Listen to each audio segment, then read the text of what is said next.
다니엘서의 말씀을 이렇게 읽으면요, 다니엘이 되게 굉장히 어렵더라고요. 다니엘서 말씀이 굉장히 어렵습니다. 이렇게 보다 보면 역사 공부하는 것도 같고, 이게 정말 이 실제 역사가 이루어지기 전에 한 100년, 200년 한 200 몇십 년 전에 이렇게 그것들을 다 기록한 과연 그런 것인가, 정말 말이 안 된다라는 그런 생각도 좀 드는 것 같아요. 어쨌든 우리가 읽었던 이 11장의 이제 마지막 예언의 거의 마지막 부분이거든요. 이 마지막 부분은 주전 2세기에 실제로 있었던 안티오코스 4세라는 왕이 있습니다. 이 왕에 대한 이 마지막 예언이 이렇게 쭉 가고 있어요. 그게 33절부터 35절까지 쭉 그렇게 가고, 그리고 36절부터는 실제 역사하고 조금 달라져요. 그러니까 완전히 이제 역사를 모르고 알고 쓴 것 같고, 35절까지는, 36절부터는 이제 모르는 상태에 썼다라고 생각이 될 만큼 이게 달라지게 됩니다. 그런데 어쨌든 이 다니엘서의 예언의 말씀을 통해서 하나님께서는 그냥 단지 안티오코스 4세라는 실제 있었던 역사적 인물에 대해 가르쳐 주려는 것이 아니라, 그냥 이 세상 가운데 우리가 지금 발디디며 살아가고 있는 세상이 어떤 세상인지를 가르쳐 주시려고 하는 거예요. 그냥 단지 역사가 맞았네, 여기서부터는 틀리네, 그냥 그 정도가 아니라, 그냥 이 모든 예언의 말씀을 통해서 우리가 살아가고 있는 세상이 어떤 세상이냐라는 그것을 가르쳐 주려고 하신다라는 것이죠. 그 세상은 적그리스도적 세상이다라는 겁니다. 적그리스도적 세상인 것이죠. 그 속에서 하나님의 백성에게 어떤 삶이 펼쳐져 있고, 그리고 어떤 결말을 맞이하게 되는지 가르쳐주고 있는 것이죠. 그래서 오늘 설교 제목은 이미 말했지만 영광을 향해 몰락하는 지혜로운 사람들입니다. 이상하죠? 영광을 향해 몰락하는 지혜로운 사람들. 33절을 같이 한 번 더 읽겠습니다. 시작.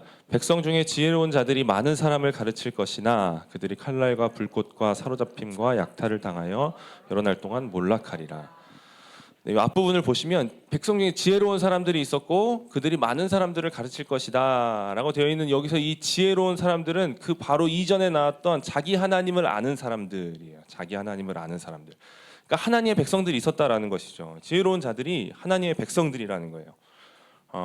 이 사람들이 지금 많은 사람들을 가르칠 것이다 라고 말하고 있습니다. 지금 이 상황이 어떤 상황이냐면, 이 말씀이 이 말씀이 예언하고 있는 그 실제 역사 가운데 일어났던 그 시점을 보게 되면, 안티오코스 4세 시대에 이제 이 유대인들, 그러니까 이 안티오코스 4세가 통치하는 모든 나라를 다 헬라 문화화 시키고 싶었던 거예요.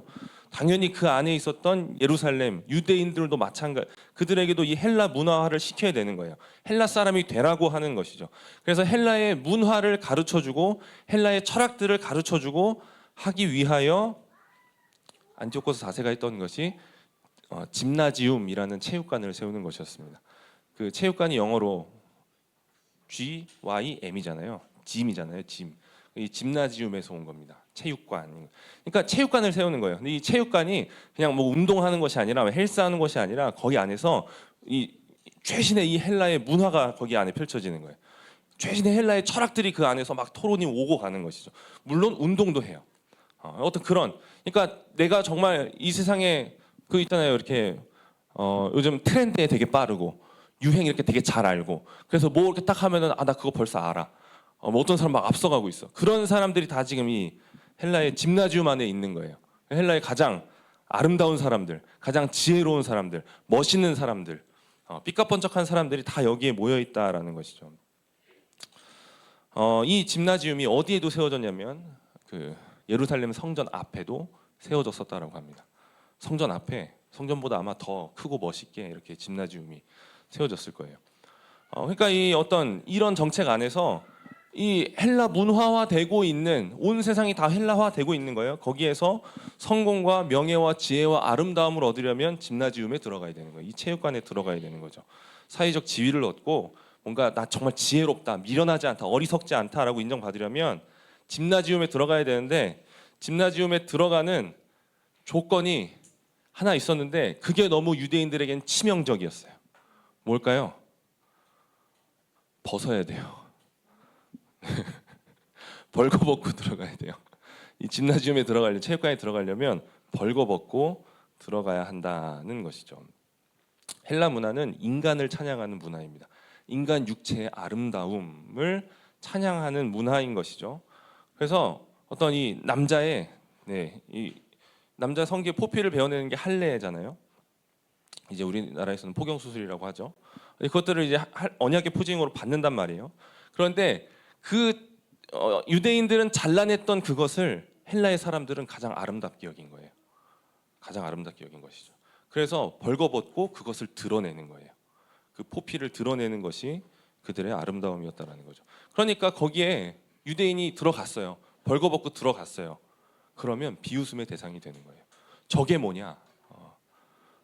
전혀 아름답지 않은 사람이 들어오는 것이죠. 조롱과 비웃음의 대상이 되는 겁니다. 언약 백성의 표징을 가진 사람들은 비웃음과 조롱의 대상이 되는 거예요. 그래서 유대인이 그 진나주임 안에 들어가서 인정을 받으려면 할례의 흔적을 지워야 했다라는 것이죠. 그래서 많은 유대인들이 실제로 많은 유대인들이 할례의 흔적을 지우고 그렇게 그 진나주임 안에 들어가서 헬라 사람들처럼 그렇게 행동했다라고 합니다. 세상의 지혜자가 되기 위해서 육신에 새겨진 하나님의 언약을 지워버리는 것이죠. 하나님과의 언약을 부정하게 되는 겁니다. 그래서 안티오코스 4세가 칼을 쓰기도 전에 이 집나지움을 통해서 많은 유대인들이 이렇게 하나님을 떠나고 헬라화 되는 일들이 일어나게 되는 것이죠. 그런데 그 가운데서도 하나님께서 지혜롭다 인정하는 어떤 사람들이 있었던 거예요. 그 사람들은 말씀을 가르쳤다라는 것이죠. 제가 집나지움에 대한 이야기를 이렇게 드렸는데 지금 세상을 보시면 같은 거예요. 하나님 없는 세계관에서, 그러니까 이 무신론적인 세계관에서 하나님 없이 다 성공하고 있는 거예요. 다 능력이 있는 것이죠. 다 아름다워 보이는 거예요. 다 하나님 없이 다 지혜롭게 충분히 잘 살아가고 있는 것처럼 보이는 것이죠. 우리가 볼 때도 그렇게 느껴질 수 있는 거예요. 우리는 이거 죄라 그러고 저거 하면 안 된다 그러고 규칙들이 있고 십계명이 있고 막 이런 여러 가지 뭘 계속 배워야 되고 갑갑한 거죠. 그래서 세상 사람들 보면 갑갑한 게 없어 보여요. 답답한 게 없는 거예요. 자유로워 보이는 것이죠. 자아 성취의 기쁨을 누리고 우리는 맨날 뭘 들어요? 끔찍한 자기 중심성 이런 얘기 듣는데 저기는 자아를 실현해라. 우리는 자아를 죽여라 그러고 저기는 자아를 성취해라 그러고 우리는 성취하면 안 된다 그러고 이러면 이렇게 되는 거죠. 그냥 자아 성취의 기쁨과 즐거움이 도취되어 있는 세상입니다. 세상은 집나지움과 같은 거예요. 벌거벗은 자들이 그냥 온통 가득한 곳인 것이죠. 하나님이 수치와 부끄러움이 되게 하신 그것을 자랑하는 것입니다. 그것은 죄다라고 하신 것이 자랑되는 곳이 세상인 거예요. 수치와 부끄러움을 느껴야 할 것들에 대해서 그것들을 다 드러내놓고 봐라 나의 아름다움을, 봐라 나의 지혜를, 이런 식으로 다 이야기를 하고 있다라는 것이죠. 그것을 죄라 하는 하나님이 아니다라고 세상은 소리치는 것이죠. 인간에게 있는 것은 아름답다라는 것으로 말입니다. 이 집나지움의 세상 속에서 그 집나지움을 들어가지 않고 유일하신 하나님을 고백한다라는 것, 비웃음과 조롱거리가 되는 일입니다. 진짜로 비웃음과 조롱거리가 되고, 제가 뭐 이렇게 보려고 해서 본 건 아니고 어쩌다가 뭐 이렇게 보게 됐어요. 뭘 보게 됐는데 그냥 뭐 경제를 말하는 유튜브 이런 영상에서 이게 기독교인 어떤 학자들을 자꾸 이렇게 데리고 와서 기독교 종교에 대해 알아보는 시간을 갖더라고요. 그리고 뭐 또 자기들끼리 또 이렇게 종교에 대해서 이야기를 하는 거죠. 그 얘기를 듣고 있으면 어떤 생각이 드냐면 정말 비웃음과 조롱거리다라는 생각이 들었어요. 거기서 이렇게 되면 하나님이 이렇게 다 이렇게 해주신다면서요. 뭐 이런 식으로 얘기를 하는 거죠. 거기서 물론 잘못된 것들을 얘기하는 거예요. 어쨌든 하나님을 이야기하는 것들에 대하여 그들은 비웃는 거예요. 과학 얘기를 하는데 하나님을 얘기하면 비웃음거리가 되는 거죠.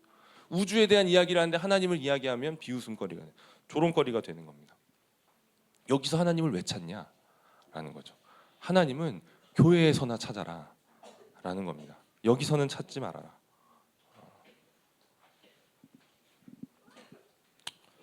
그러나 성경은 집나지움의 사람들을 향해 지혜롭다 말하지 않는 거예요. 집나지움에 들어가지 않는 사람들, 그들을 지혜롭다는 것이죠. 끝까지 언약의 표징을 유지하는 사람들, 세상으로부터 어리석고 미개하다, 미련하다, 아름답지 못하다라는 조롱을 받으면서도 하나님을 향한 이 신앙 고백을 지키는 자들을 향해 성경은, 하나님의 말씀은, 하나님은 너희가 진짜 지혜로운 자들이다 라고 말씀하시는 겁니다. 하나님을 신앙하는 사람들이 지혜로운 자들인 거예요. 그들이 지혜로운 자인 거죠. 무신론적 세상, 하나님 없이 정말로 나이스하고 아름다워요. 거기에는 아주 포용력이 넓은 사람들이 아주 많아요. 모든 것이 다 괜찮다라고 하는 사람들이 많은 것이죠. 그런 사람들 가운데 그리스도인이 들어가는 거예요. 들어가서 거기서 지혜로워 보이고 싶은 거죠. 그러면 어떻게 될까요? 결국 하나님을 부정하는 방식으로 갈 수밖에 없는 거예요. 비웃음을 당하지 않으려면 결국 자기가 믿는 하나님이 성경에서 말하는 하나님이 아니라 그냥 어느 정도 세상 수준에서 이해할 만한 정도로 하나님을 깎아내려야 되는 거예요. 그런 식으로밖에 될 수가 없는 거예요. 하나님을 부정하게 되는 것이죠.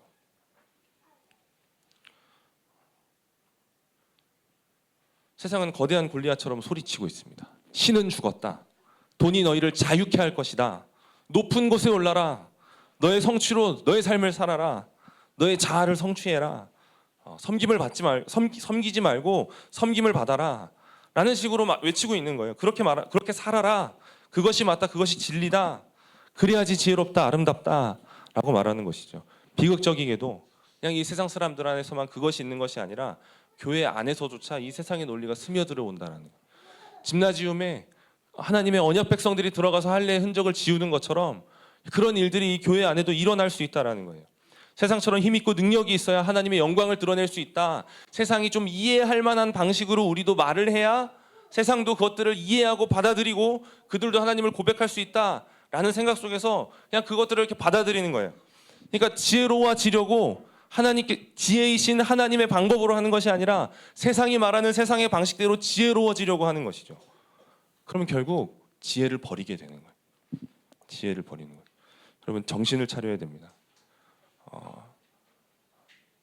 특히 아주 어린 친구들은 유튜브를 잘 보지 못하겠지만 유튜브를 조심하셔야 됩니다.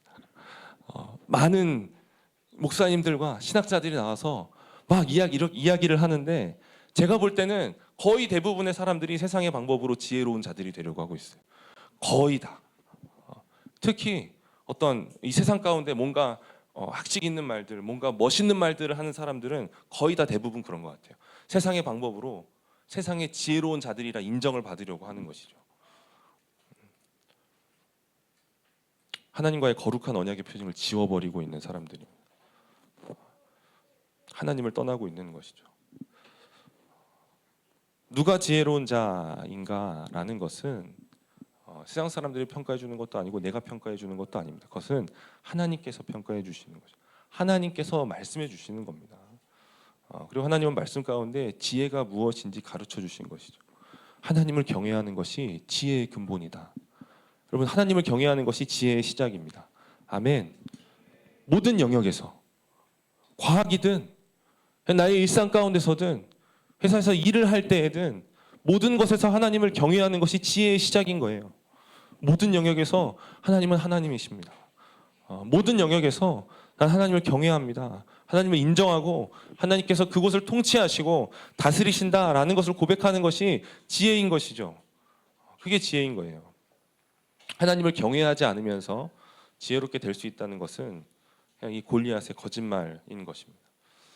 그래서 우리의 수치와 비참함을 짊어지신, 가려주신 예수 그리스도께서 입혀주신 그 옷을 벗어 던지는 거예요. 그냥 벌거벗게 되는 것이죠. 수치와 비참함을 아름다운 것으로 여기는 역겨운 것이 되는 것입니다. 세상의 눈에는 참으로 어리석어 보이고 미련해 보이고 비록 세상으로부터는 비웃음과 조롱을 당하는 것 같을지라도 그럼에도 불구하고 하나님과 어린 양의 복음 안에서 살아가는 사람들, 그럼에도 불구하고 그냥 그분의 은혜 안에서 그것을 벗어나면 나는 죽습니다 라고 고백하며 어린 양을 따라가는 사람들이 하나님께서 너는 정말로 지혜로운 자다 라고 인정해 주시는 사람들이라는 것이죠. 아멘입니다. 아멘. 우리 36절을 보시면 36절부터 38절까지인데 네.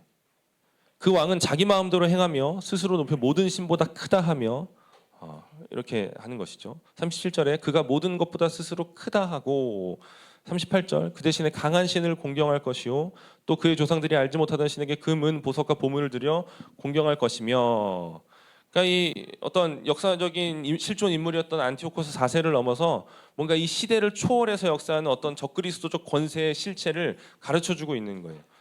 눈에 보이지 않는 하나님을 무시하고 모든 신들 위에 자기가 스스로 높여서 신이 되고자 하는 것이죠. 그러면서 강한 신을 공경하는데 이 강한 신은 눈에 보이지 않는 것이 아니라 눈에 보이는 어떤 힘인 거예요. 군사력과 경제력과 어떤 정치 권력과 그냥 이 세상에서 어떤 인정받는 것과 명예와 어떤 이런 것들, 그냥 이 세상 사람들이 능력 있다라고 하는 것들이 이 적그리스도적 이 권세에 어떤 숭상하는 것이다라는 것이죠. 지금 세상을 보세요. 약육강식의 원리만 남아 있는 것 같지 않습니까? 강하면 살아남는 거예요. 살아남는 게 결국 옳은 게 되는 것이죠. 결국 어떻게 됐냐? 살아남았냐? 죽었냐? 그래서 어떻게 됐냐? 돈 많이 모았냐? 못 모았냐? 라는 것이죠. 많은 사람들이 이 박탈감을 느끼는 것이 성실하게 열심히 직장 생활을 해서 이렇게 성실하게 10년, 20년, 30년을 일한 거예요. 그런데 어떤 사람들은 그렇게 성실하게 뭐 일하는 것도 아닌데 한 5년, 10년 이 짧은 기간 안에 뭔가 대박이 터진 거예요.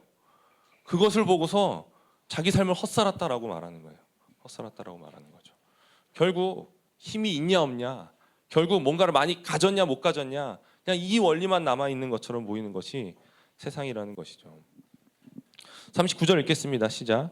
그는 이방신을 힘입어 크게 견고한 산성들을 점령할 것이요 무릇 그를 안다 하는 자에게는 영광을 더하여 여러 백성을 다스리게도 하며 그에게서 뇌물을 받고 땅을 나눠주기도 하리라.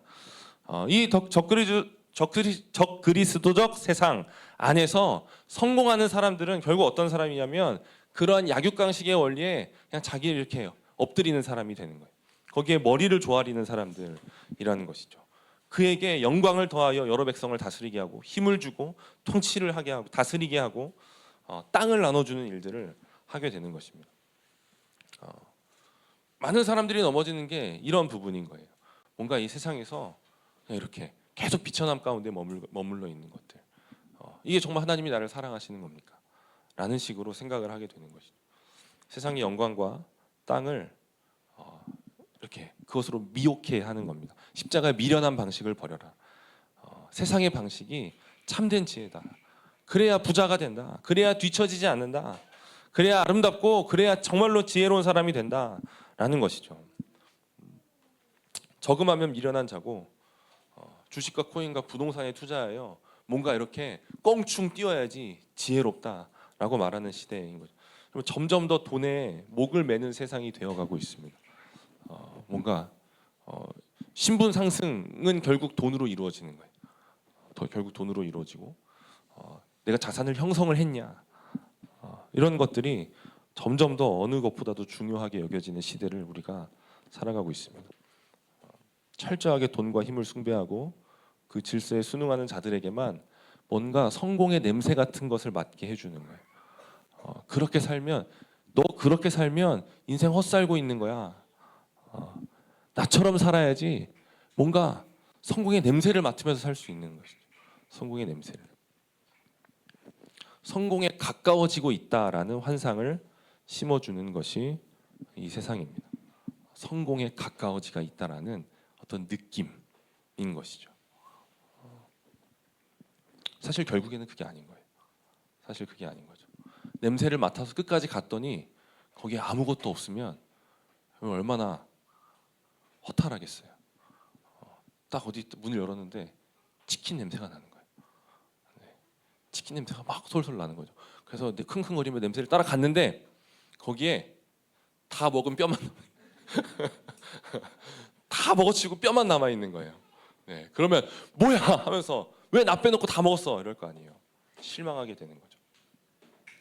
세상에서 말하는 건 다 이런 것 같은 거예요. 냄새를 맡아서 막 끝까지 해서 가면 아무것도 없는 거예요. 이게 오히려 멸망이 있는 것이죠.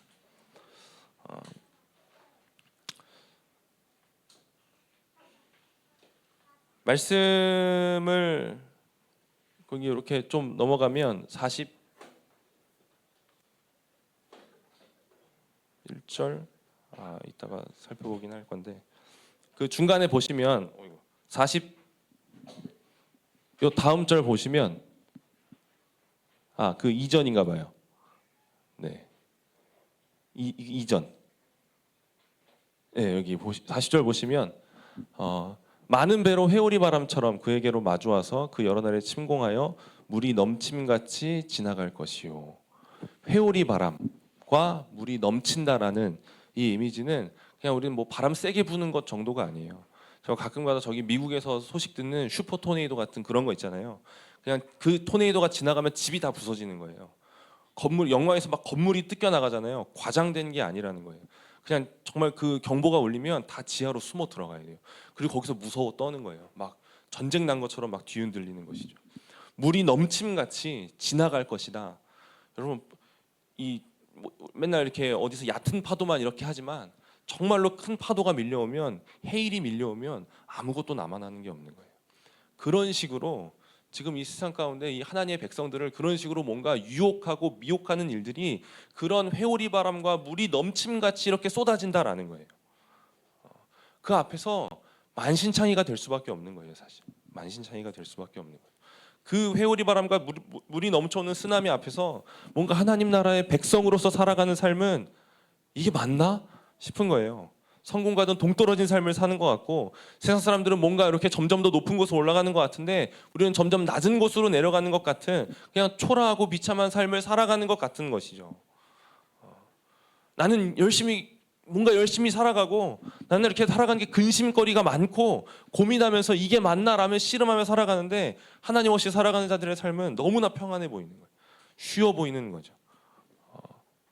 저들이 맞는 거 아닐까?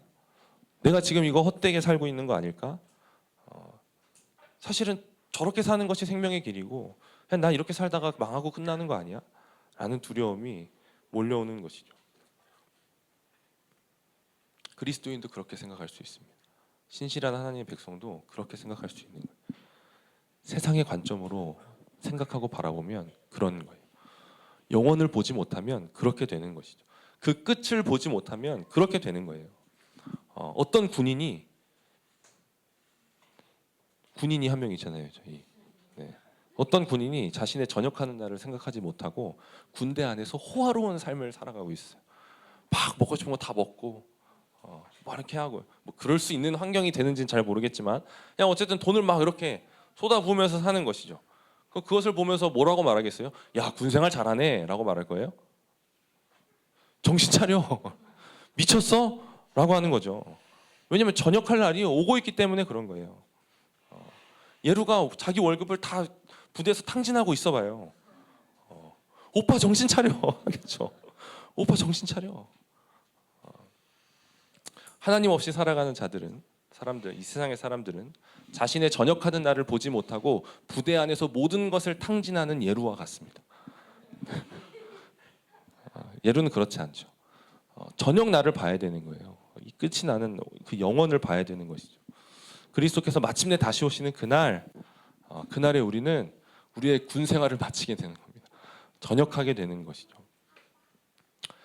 군부대 안에 군인들을 전역하지 못하게 만드는 짱박히게 만드는 적그리스도적 지휘관들이 얼마나 많은지 몰라요.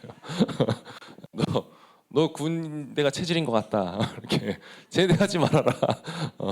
너 부사관 해라라고 하는 사람들이 있는 거죠. 그런데 그 전역하는 날을 바라보고 있던 사람은 흔들리지 않는 거예요. 아닙니다. 전 전역할 겁니다. 저는 병장으로서 이제 군 생활을 끝입니다. 하는 거죠. 미혹되지 말고 전역하는 날을 이렇게 그날을 준비합니다. 하나님 나라의 민간인이 될 그날을 말하는 거죠. 뭐 우스갯소리처럼 말했지만 이 영혼을 볼 수 있는 눈이 우리에게 있기를 소원합니다.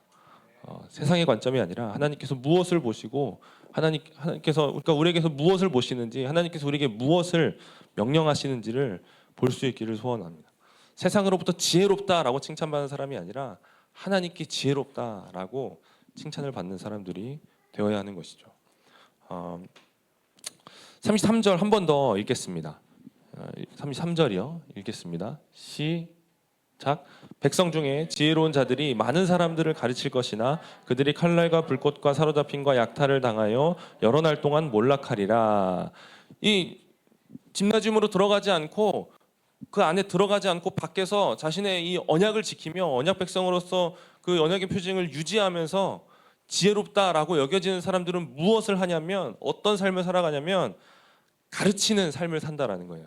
그러니까 이 지혜로운 자들은 어떤 사역을 하는 거예요. 그 사역은 가르치는 사역입니다. 그들의 말과 그들의 삶으로 그들의 지혜로운 말과 지혜로운 삶으로 반드시 어떤 사역을 하게 되어 있다라는 거예요. 그것은 가르치는 사역이라는 것인데 이것은 그냥 모든 사람들이 다 가르치는 직업을 가지고 산다라는 걸 말하는 것이 아닙니다. 그러니까 뭐 다 선생님이 돼야 되고 뭔가 이 교회 안에선 다 그 목사가 돼야 되고 사역자가 돼야 되고라는 걸 말하는 것은 아닌 거예요. 그가 사역자든 아니든 그들은 가르치는 사역을 한다라는 거예요.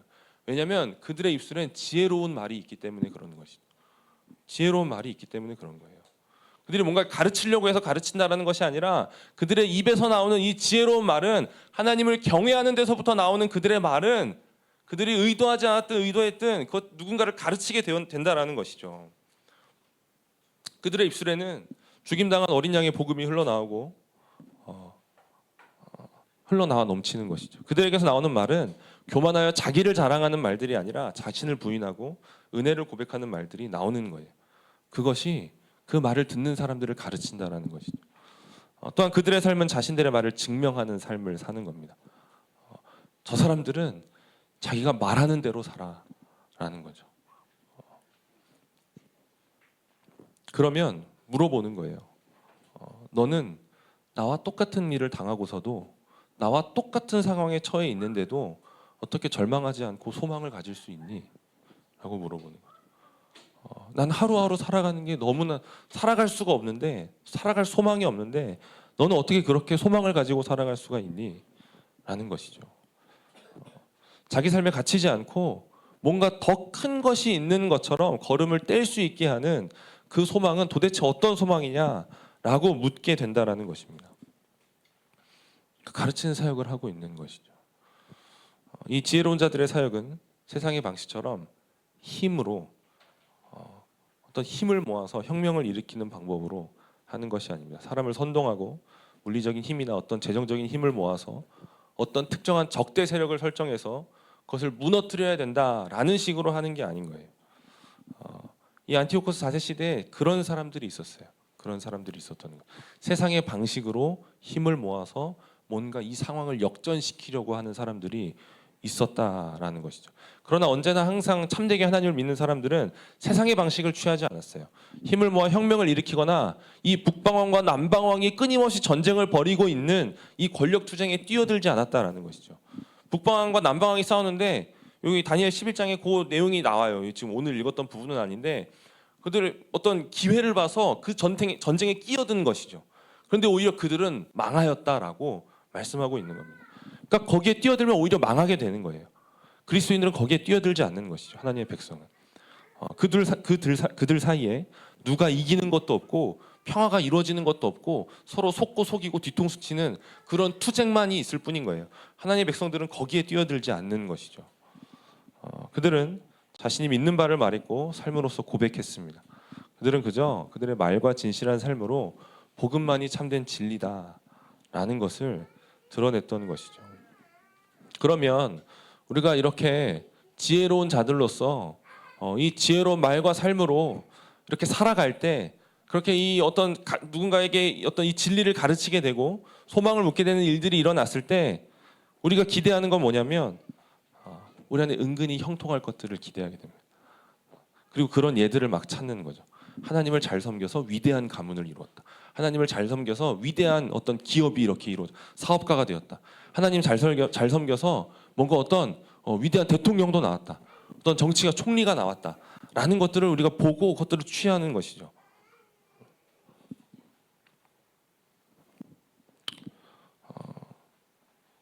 근데 시간이 지나서 어떤 그런 사람들에 대한 평가가 진짜로 어떤지 과연 그들이 이룬 것이 정말 하나님 나라에 합당한 것이었는지는 물론 그들의 신앙을 의심하는 것이 아니라 그렇게 된 그 이후의 일들이 과연 어떤지는 잘 살펴봐야겠죠. 오히려 하나님께서 지혜롭다 칭찬해 주시는 삶을 살아갈 때 우리가 받게 되는 것은 그 결과는 다른 게 아니고 몰락이라는 것입니다. 33절에 지혜로운 자들이 많은 사람을 가르칠 것이나 결국 어떻게 되는 겁니까? 마지막 33절 끝에 보시면 몰락하리라 라는 거예요. 지혜로운 자들은 그들이 받게 되는 것은 몰락이라는 것이죠. 세상에서 위대한 가문을 이루는 것, 위대한 기업을 만들고 위대한 정치가가 되는 것, 물론 그렇게 될 수 있죠. 위대한 믿음의 가문을 이룰 수도 있고 기업을 세울 수도 있고 정치가가 될 수도 있고 배출할 수도 있을 겁니다. 그러나 그것이 하나님께서 우리에게 약속하신 것은 아니라는 거예요. 하나님의 섭리 가운데 그런 일들이 있을 수 있지만 하나님께서 말씀을 통해 우리에게 가르쳐 주시는 것은 몰락이라는 것입니다. 여러 날 동안 몰락하리라. 33, 34, 35절에 몰락이 3번이나 나옵니다. 철저한 몰락. 다시 회복될 수 없는 완전한 몰락이 하나님의 백성들이 이 적그리스도적인 세상을 살아갈 때 받게 되는 결말이다라는 것이죠. 이 철저한 몰락은 아주 무서워요. 칼날과 불꽃과 사로잡힘과 약탈을 당한다는 것이죠. 지금 우리는 되게 평화로운 때를 보내고 있습니다. 근데 우리 그 학교 친구들은 어제 그거 봤죠? 그 프랑스 미군노들의 이야기. 찬송이 된 자들, 네, 이 뮤지컬을 보고 왔는데 저도 보고 싶어요. 네, 저도 보고 싶습니다. 그들의 삶을 생각해 보세요. 그 뮤지컬이 어떻게 되어 있는지 잘 모르지만 칼날과 불꽃과 사로잡힘과 약탈 맞아요? 그게 위그노들의 결말이었나요? 신앙을 지킨 것의 결말, 칼날과 불꽃과 사로잡힘과 약탈을 당하는 것, 그거라는 겁니다. 어린 양을 따르는 삶은 이렇다라고 가르쳐 주는 것입니다. 34절에 보시면 그들이 몰락할 때의 도움을 조금 얻을 것이나 라고 되어 있죠. 많은 사람들이 속임수로 그들과 결합할 것이다. 그들이 몰락할 때 도움을 조금 얻을 것이라고 되어 있는데 이 도움을 얻는 것은 세상에 속한 방식으로 세상의 도움을 얻으려고 했다라는 거예요. 그런데 그 세상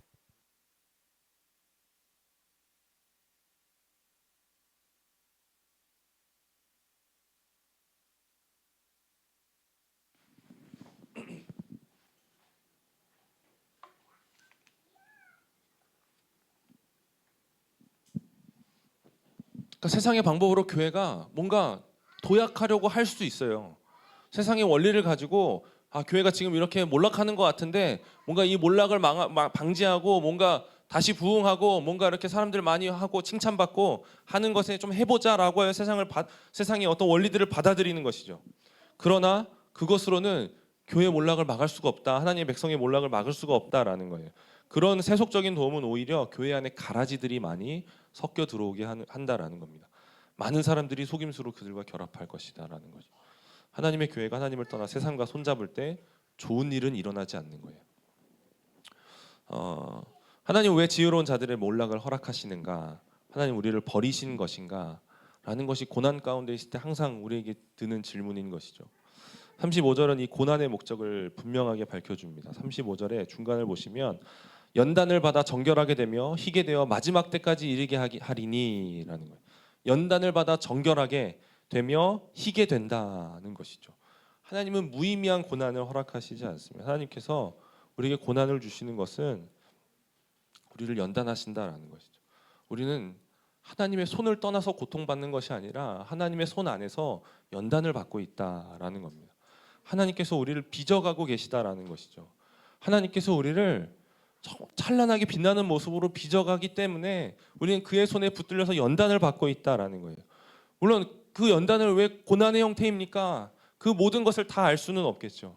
이 세상 가운데 하나님의 백성으로 살아갈 때 받는 그 저항, 그 고난들, 핍박들을 하나님께서 하나도 남김없이 다 사용하셔서 연단시키신다라는 겁니다. 재련하는 과정이다라는 것이죠. 그리고 이 연단은 무제한적인 것이 아니라는 겁니다.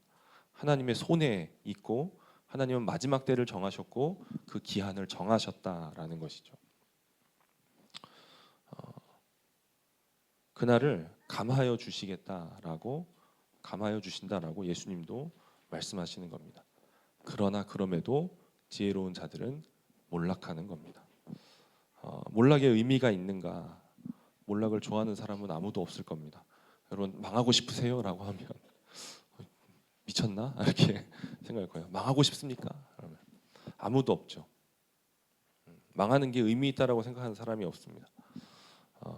그렇게까지 믿음을 지켜서 얻은 게 뭐냐? 죽으면 다 끝이지 라는 생각들이 그냥 우리가 이 세상을 바라볼 때 그런 생각들이 들어올 수 있는 거예요. 그러나 하나님은 분명히 선언하고 계시는 것이죠. 마지막 때까지 이르게 할 것이다. 내가 이 고난의 기한을 정해놓았다라는 거죠. 우리에게는 끝이 있습니다. 세상의 눈에는 그냥 몰락으로 망하고 끝나는 것 같지만 우리에게는 진정한 결말이 아니라는 거예요. 하나님께서 지혜로운 자들은 몰락하리라라고 하였는데 그 몰락이 그냥 이 세상을 살아가는 가운데 우리가 받는 최종적인 결말이 아니라는 거예요. 우리에게는 아직 진정한 결말이 하나가 남아있다라는 것이죠. 하나가 더 남아있는 거예요. 그때까지 이 세상은 어떻게 되냐면 41절부터 45절까지 좀 빠르게 한번 같이 읽어보도록 하겠습니다. 읽겠습니다. 시작. 그가 또 영화로운 땅에 들어갈 것이요 많은 나라를 패망하게 할 것이나 오직 에돔과 모압과 암몬 자손의 지도자들은 그의 손에서 벗어나리라. 그가 여러 나라들의 그의 손을 펴리니 애굽 땅도 면하지 못할 것이니 그가 권세로 애굽의 금은과 모든 보물을 차지할 것이요 리비아 사람과 구스 사람이 그의 시종이 되리라. 그러나 동북에서부터 소문이 이르러 그를 번민하게 하므로 그가 분노하여 나가서 많은 무리를 다 죽이며 멸망시키고자 할 것이요 그가 장막 궁전을 바다와 영화롭고 거룩한 산 사이에 세울 것이나 그의 종말이 이르리니 도와줄 자가 없으리라. 그러니까 이 마지막으로 갈수록 뭔가 이 세상은 극악무도하게 된다라는 거예요. 하나님의 백성들을 더 극심하게 핍박하는 세상으로 되어져 간다라는 것이죠. 영화로운 땅에 거룩한 땅에 예루살렘에 들어가서 유린한다라는 거예요. 분노하여 사람들을 많이 죽인다라는 것이죠. 모든 나라들이 다 그의 시종이 된다라는 거예요. 그냥 그 누구도 이 세력을 막을 수 없을 정도로 강력한 그냥 이 무소불위의 힘을 가지고 막 이렇게 쓸어버리고 있는 거예요.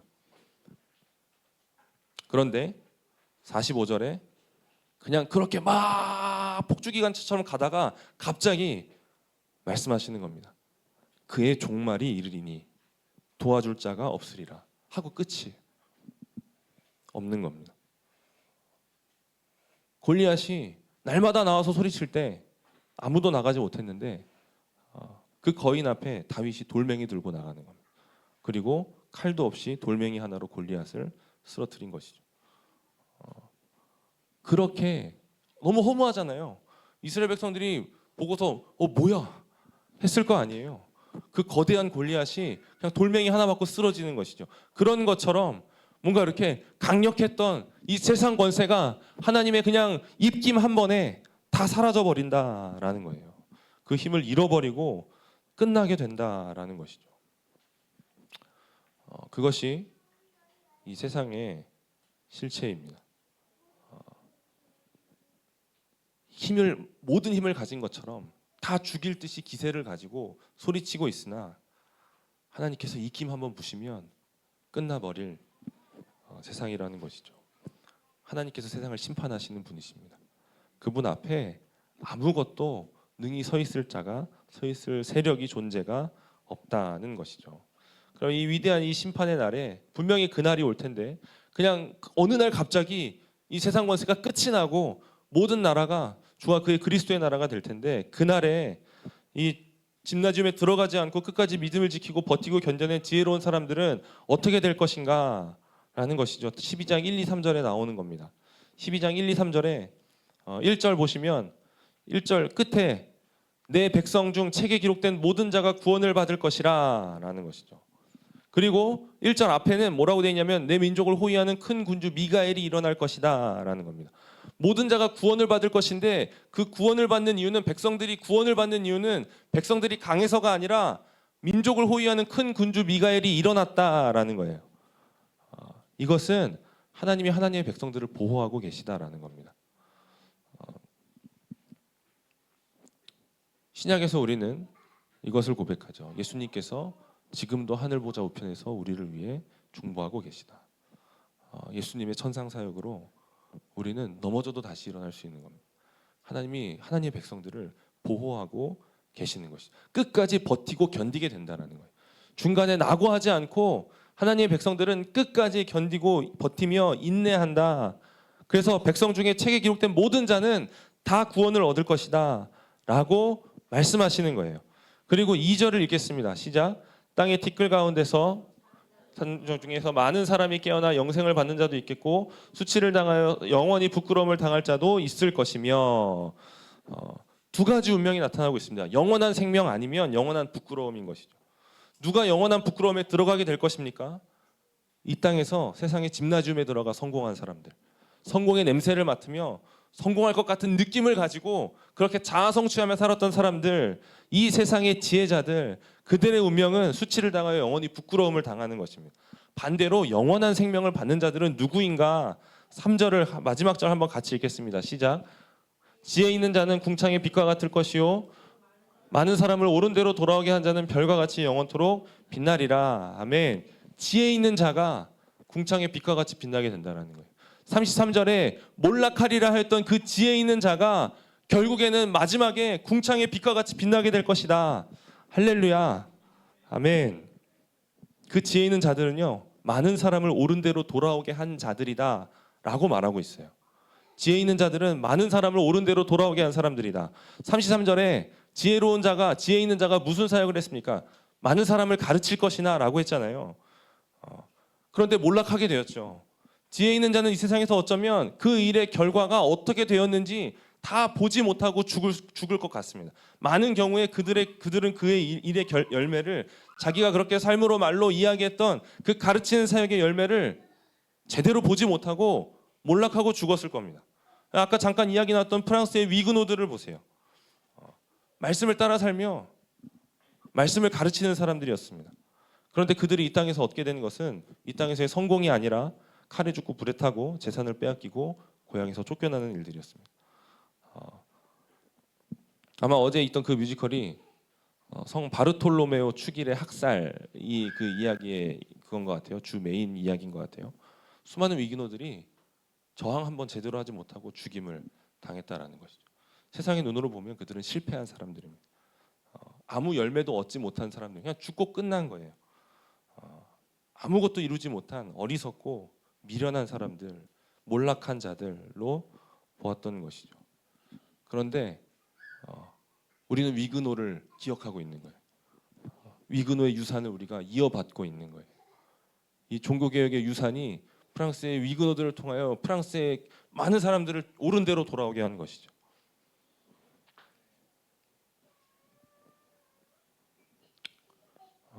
유럽을 그렇게 지나고 미국을 지나고 조선에까지 온 것입니다.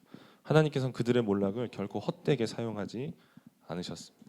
그 몰락을 사용하셔서 궁창의 빛과 같이 빛나게 하고 그 몰락을 사용하셔서 많은 사람을 옳은 대로 돌아오게 하시는 겁니다. 하나님께서 우리의 몰락을 사용하셔서 많은 사람을, 우리는 다 보지 못하겠지만 많은 사람을 옳은 대로 돌아오게 하시는 줄로 믿습니다. 또한 그날에 궁창의 빛과 같이 빛나게 하실 것입니다. 예수님께서 십자가에서 몰락하심으로 모든 이름 위에 뛰어난 이름을 얻으셨고 또 아버지께서 주신 자신의 백성들, 우리들을 옳은 대로 돌아오게 하신 것처럼 말입니다. 그렇게 사용하시는 거예요. 그리스도의 이 역설적인 승리가 우리의 궁극적인 소망이라는 거예요. 우리 유일한 소망이라는 것입니다. 여러분, 몰락했으나 승리하셨습니다. 아멘. 십자가에서 몰락하신 것 같으나 승리하셨다라는 것이죠. 여러분, 이 역설의 승리가 우리가 이 땅에서의 몰락을 견딜 수 있게 하는 능력이 되는 겁니다. 우리 주님의 몰락이.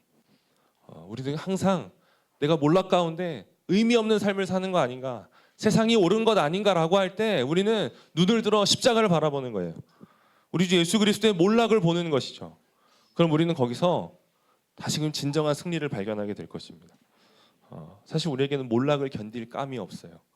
능력이 없어요. 조금만 어렵고 힘들어도 그냥 뒤돌아서서 도망치고 싶은 것이 우리입니다. 우리에게 대단한 인내가 있던가요? 그런데 만약 우리가 끝까지 인내하고 버텼다면 그것은 오직 은혜로 되는 것입니다. 오직 은혜로만 되는 것입니다. 우리 주님의 십자가로 끝까지 버틸 수 있었던 거예요. 그래서 우리는 십자가만 자랑하는 겁니다. 그렇게 은혜로 몰락을 통과한 사람들, 아무것도 한 것이 없는 스스로 한 것이 없는 그 은혜 받은 사람들에게 하나님께서는 하늘의 별처럼 빛나게 하시는 영광을 주신다는 것이죠. 이것이 우리의 결말입니다. 우리의 진정한 결말인 것이죠. 허무한 종말이 아니라 영광스러운 결말인 것입니다. 말씀을 마치겠습니다. 이 땅에서 성공한 것처럼 보이다가 영원한 부끄러움으로 끝나기를 원하시는 분은 없을 줄로 믿습니다.